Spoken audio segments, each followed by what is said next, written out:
Hello everybody. Thank you for taking the time. We really do appreciate it for watching this video today. I hope everyone is safe and well during these troubling times. So as one of the pioneers in the LED industry, we as Luci understand that lighting design is not just a job, it's not just a process. It's actually a journey.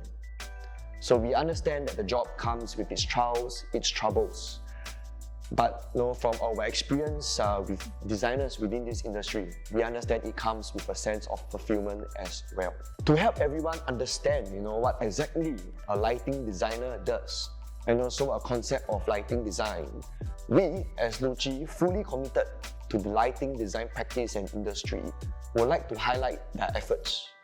So together with the International Association of Lighting Designers in Singapore, we would like to bring you their stories. So for today, we are very honored and proud to have two lighting designers, both from the IALD, to share their experiences and stories with us.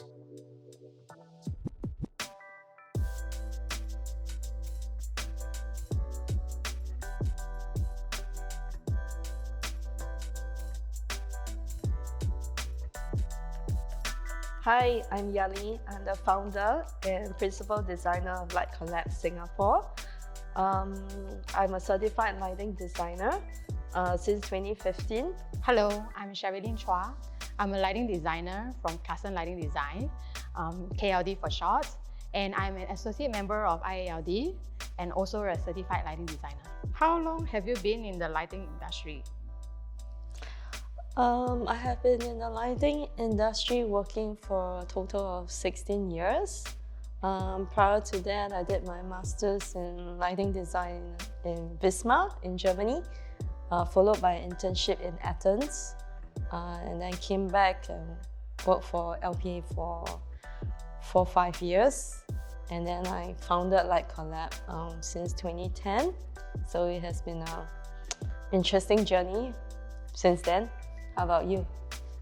I've been in the lighting industry for 14 years. KLD was formed in 2011, so I was there at the beginning. Before that, I was working for Lighting Images. Name a few things which our viewers will find interesting about us. We came from the same university, NUS, Architecture School. We are both Singaporeans. She's a certified lighting designer, I'm a certified lighting designer, and we are the only two CLD in Singapore. Yes, and we are both under 40 recipients. What was your path to being a lighting designer, and why did you choose to join the industry? So just a bit of background, Cheryline and I, we go a long way back.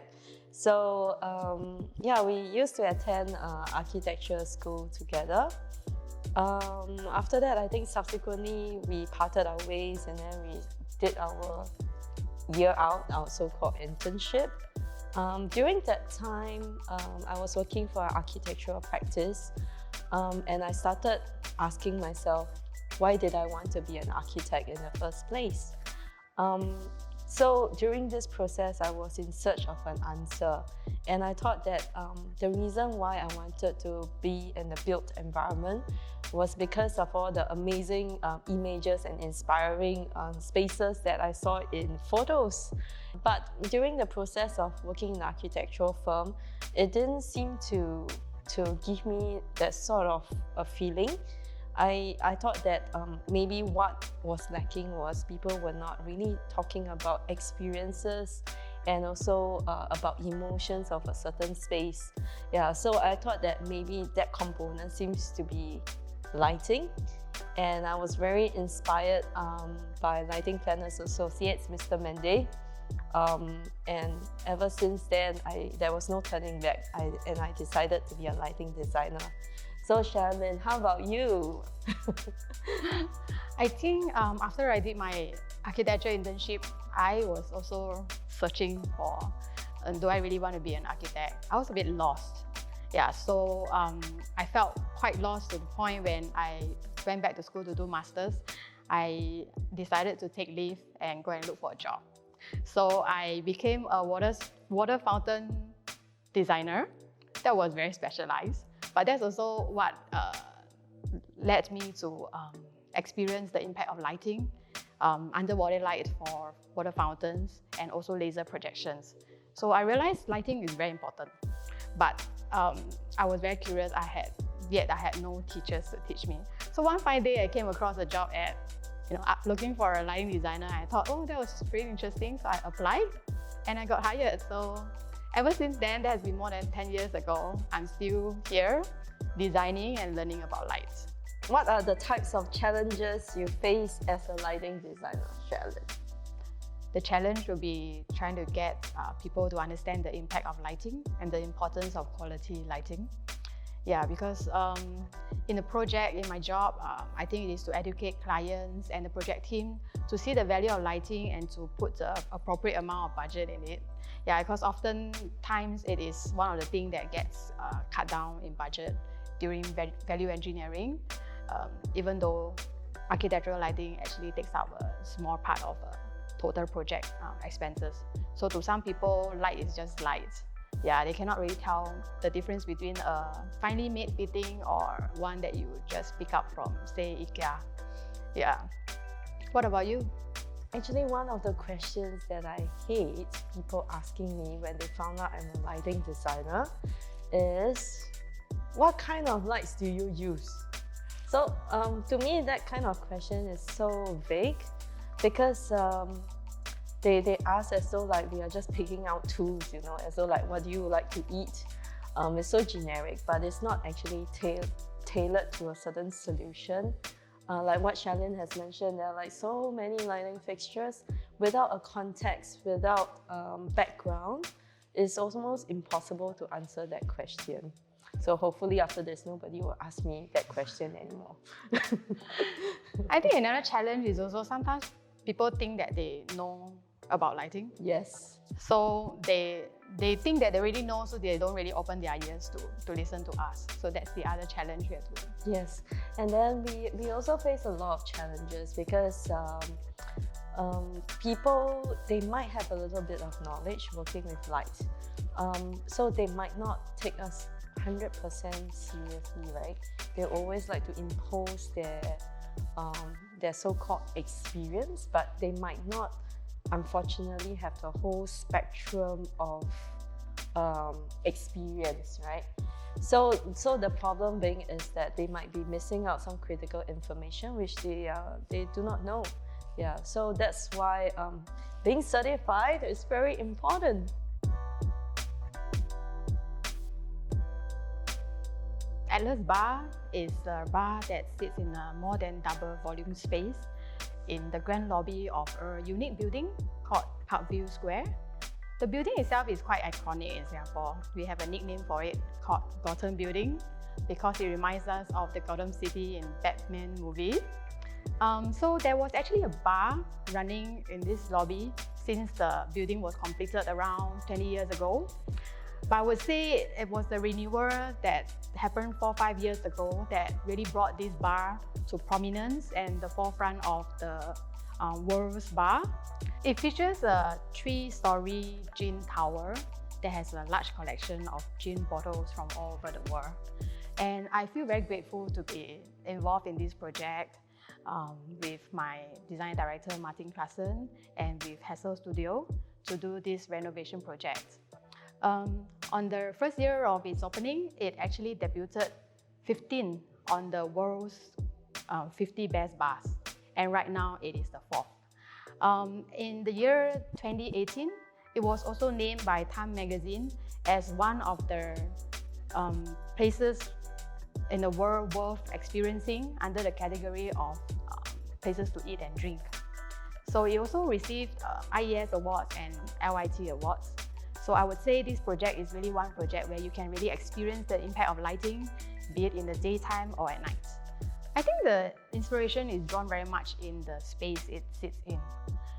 It has a lot of decorative ceiling and walls, and we wanted to respect that while introducing a lighting feature that can achieve the new operational requirements. So we were trying to be very careful not to touch the ceilings and damage any of the walls, but we also wanted to make sure we create a different mood from the original design. So I think trying to be working within these constraints somehow can be quite a creative process. Yeah, so in the end, we actually opened 4 holes in the ceiling, dropped down a suspended lighting structure to hold some programmable and remote controllable lights. So we can aim at each table and also cater for different functions to be held in that space. I think we did pretty well with the resources that we had at that time. Yeah, be it the time or the budget or the technology that was available to us. But there was one thing during the concept development stage. We thought of wanting to use lighting to identify the gin bottle on the shelf. For a guest to choose the bottle, and then you could use lighting to identify it. So of course we didn't do it in the end, but it's something that once in a while I think about, it would be fun to do. And also with the newest technology, I wonder, if we could upgrade the control so that we can actually do the remote control lighting with a tablet and aim it at any direction we want with a much more intuitive interface.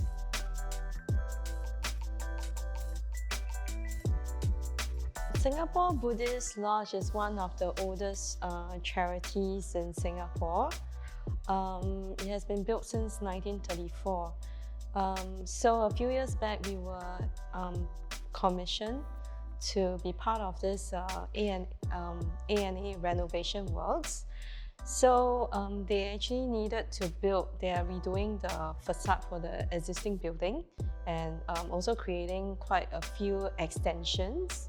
So one of the very key extensions would be the main prayer hall, which is 50 meters tall, and it actually houses one of the really largest golden Buddhist statue in there.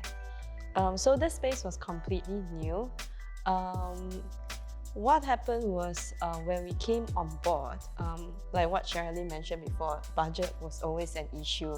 And in this case, the budget was actually given by, the existing project team, which had no idea how much lighting fixtures cost. So this budget is to be shared with external and internal lighting. So to us, it was like, whoa, okay, that's a real stretch. So the journey of this project started by trying to communicate with the project team what are the needs of the devotees and the temples.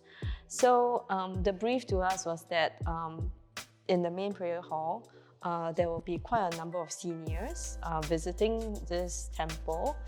So when there are ceremonies, big ceremonies, they need to actually kneel down and read the scriptures. So they were actually requesting for 500 lux on the floor. So for 50 meters height ceiling, where the ceiling was also full of ornamental features, we need to make sure that we have adequate lighting for various functions. One of the greatest challenge was also the interior designer. Actually, at the start of the project, brought us around to see different temples and to educate us on all the different features that were going to be in the temple. So I'm not a Buddhist, so it was very interesting to know all this, and I couldn't really imagine how everything was put together. Of course, with a lot of communication, we managed to successfully convince the client to increase the budget to a reasonable amount, so that it's actually the longevity of the fixtures and the maintenance are catered for.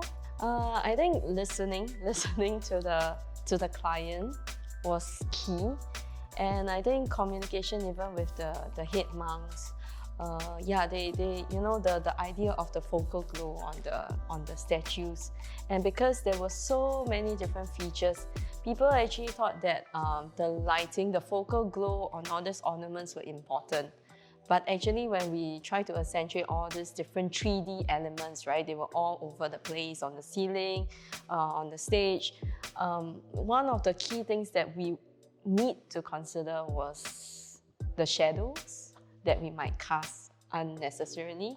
But thankfully, with the balance of indirect and direct lighting, we were able to create a very nice balance without any distracting shadows. Luci has a pretty comprehensive range of linear lights, and at that time I needed a good linear wall washer for the arch ceiling with the artwork, and also I needed good wall washers for the wall features. I also needed a good and small LED strip that can fit into the existing cove, as well as replace the original T5 that was inside the hanging pendants to create an even and nice illumination. So yes, Luci had a good range of linear lights for me to use. Also, I think service is very important. So Luci had a good sales support team that worked well with the supplier as well as the contractor to do physical mock-ups. Yeah, so I think other than good products, it is really important for us designers that lighting suppliers actually provide support on site as well. We needed a series of good uplighters for the indirect lighting. So Luci has a series of very good lighting tools that we can deploy. Especially they are also flat, and because of the vastness of the space, we needed the concealed lighting to actually perform, to actually be able to throw to a certain distance. So the Luci concealed lighting and indirect lighting also played a big role in achieving the softness. So in order to achieve a good outcome when it comes to lighting or for the space, it takes a lot of effort for all collaborators. Very often we hope that we have very good collaborators, meaning that for the designers who are working along with us, we could be a good team player, and hopefully they will be open to our ideas, and also be open to our ideas and be able to synthesize with what the opportunities of lighting can bring. Yeah, I agree with Yahli. I think any project can only be successful if the team members are willing to cooperate, willing to explore ideas together, and also willing to do mock-ups together. I think the more time we spend on doing mock-ups and talking to each other, the better the result will be. I mean, as part of Luci's dedication to the design community, we would like to make sure that we answer any questions or queries which you might have. So if you do have any feedback, any kind of requests, or any additional questions, feel free to drop them within the comment section of this video, and we will look into it and see how we can help you. So thank you very much again for spending the time to watch this video. We wish you all good health, stay safe, and take care during this period. Thank you. Bye.